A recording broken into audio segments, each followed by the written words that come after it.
Assalamualaikum warahmatullahi wabarakatuh.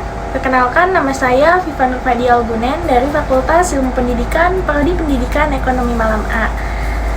Semester 1 dengan nomor induk mahasiswa 187215035. Sebagai syarat penilaian UTS, mata kuliah dasar-dasar pendidikan dengan dosen pengampu Bapak Dahlan MPD.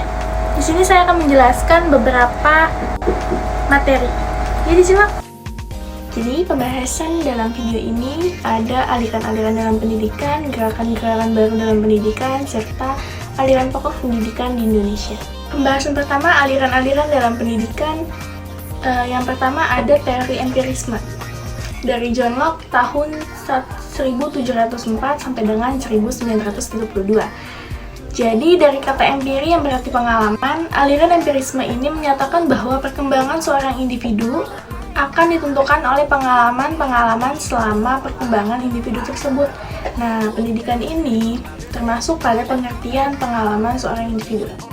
Yang kedua, ada aliran nativisme dari Schopenhauer tahun 1788 sampai dengan 1860.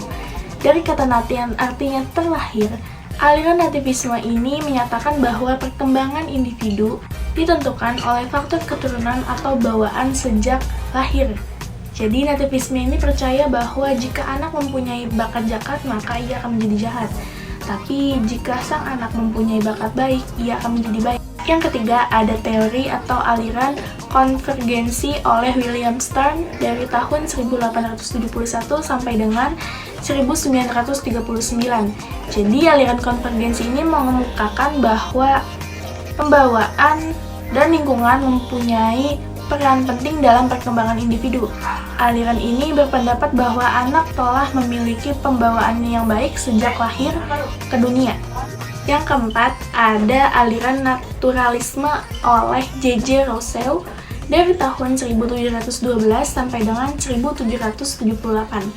Jadi, aliran naturalisme ini menyatakan bahwa semua anak yang dilahirkan pada dasarnya dalam keadaan baik. Anak menjadi rusak atau tidak baik karena campur tangan manusia. Pendidikan hanya memiliki kewajiban untuk memberikan kesempatan kepada anak-anak untuk tumbuh dengan sendirinya.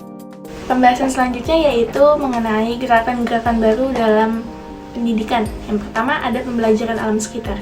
Pendidikan alam sekitar ini ditanamkan pemahaman, apresiasi, pemanfaatan lingkungan alami, dan sumber-sumber pengetahuan di luar sekolah yang semuanya penting bagi perkembangan peserta didik, sehingga peserta didik akan mendapatkan kecakapan dan kesanggupan baru dalam menghadapi dunia nyata. Yang kedua, ada pengajaran pusat perhatian oleh Centres de Internet. Ditemukan oleh Ovid de Crowley, pengajaran disusun menurut pusat perhatian anak. Dari pusat perhatian ini, kemudian diambil pelajaran-pelajaran lain.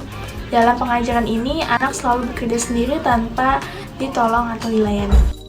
Yang ketiga, ada sekolah kerja. Sekolah kerja ini dikembangkan oleh George Costanza, bentuk sekolah untuk menjadi warga negara yang baik, yaitu mendidik anak agar pekerjaannya tidak merugikan masyarakat dan justru memajukan negara tersebut. Oleh karena itu, sekolah wajib menyiapkan suatu pekerjaan untuk peserta didik agar suatu saat bekerja untuk kepentingan negara. Yang keempat, ada pengajaran proyek. Pengajaran proyek dikembangkan oleh W.H. Gilpatrick, menanamkan pengajaran proyek sebagai suatu kesatuan tugas yang disesuai dengan kebutuhan peserta didik dan dikerjakan bersama-sama dengan kawan-kawannya. Menurut Kilpatrick, dengan tetap duduk di bangku masing-masing, maka menentukan watak para peserta didik tidak dapat terlaksana. Pembahasan terakhir yaitu aliran pokok pendidikan di Indonesia.